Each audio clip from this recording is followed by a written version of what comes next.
Yung popcorn lang na ba yan, Doktora? Can you expound on it? Ano ba yung changes? Bakit tinawag na popcorn lang? It's associated with what you call this disease, no, yung bronchiolitis obliterans, no. Yung popcorn lungs, kung kita mo, no, makita mo yung architecture ng baga, talagang mukhang popcorn na, no. Kasi yung bawat part ng lungs natin, isipin mo, ang function niya is talagang for gas exchange, no. So yung oxygen papasok sa baga to make sure lahat ng organs ng katawan natin nasusuplayan ng sapat na oxygen. Pero dahil nga nagkakaroon ng damage because of constant exposure to this, nakakompromiso, no? So nakukulangan ng oxygen yung papunta sa lungs, sa ibang parts ng organs, and patients will really have those symptoms na parang hirap na hirap huminga. They try to compensate, no? Dahil kulang-kulang, no? Yung hangin na pumapasok sa katawan nila. I see. Okay, so na-mention yung hirap na hirap huminga. When you see a patient na nagve-vape, kalimitan, Doktora, ano po yung na-encounter nyo ano nakikita nyo sa kanila clinically pag nasa ER at dinala doon? Ayan, hinihingal sila. Hindi ganito yung pag-uusap, no? When they talk, they're really short of breath. Sometimes they talk in phrases, no, or words. Talagang hinahabol yung hinga habang nagsasalita. And even at rest na nakaupo lang, they really feel the symptom, no? Kasi usually naman pupunta ang pasyente sa ER, talagang may nararamdaman na. They have cough. Sometimes they may get infections din, ano? Kasi pwede magkaroon ng infection like pneumonia, no, bronchitis. Minsan makate or masakit ang lalamunan. So, pag chinek mo minsan yung pulse oximeter, no, it's not the usual auto saturations na gusto natin at mabilis yung heart rate nga. No? Okay. So, talaga nag-set in na yung mga komplikasyon ng vaping. Merong, Kitang-kita mo sa mga ibang cases.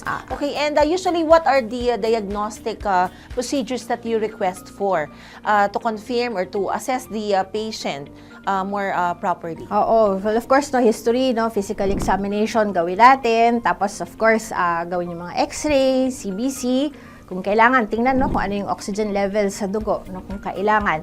Kung talagang may suspetsya na may lung damage talaga at kailangan, no, ginagawan din natin ibang imaging like the CT scan, no, para makita natin kung ano yung extent, no, ng damage. And yun, no, give medicines right away. I see. Okay. And ano yung youngest na patient na nakita nyo na nagve-vape? Okay. And may mga manifestations na. Actually, kasi adult pulmo kasi yung sa line ko, so usually mga adults yung nakikita ko. Oh, how about pag 18 ng cut-off ba ng di ba ng 18, 19. 18, 19. So, yes. So far, what has been the youngest age that you have seen so far? I've encountered high school students na would come to me and have cough. Usually cough yung kina-complain nila. Cough. Or nag-exacerbate yung asthma nila. May ganun. Okay, and then after that, pag na-manage na, syempre di ba may follow-up sa inyo? Anong sinasabi nila? I mean, ayaw na ba nila mag-vape? O ayan pa rin kasi mahirap ang follow-up minsan, di ba? Oo nga eh. Yeah.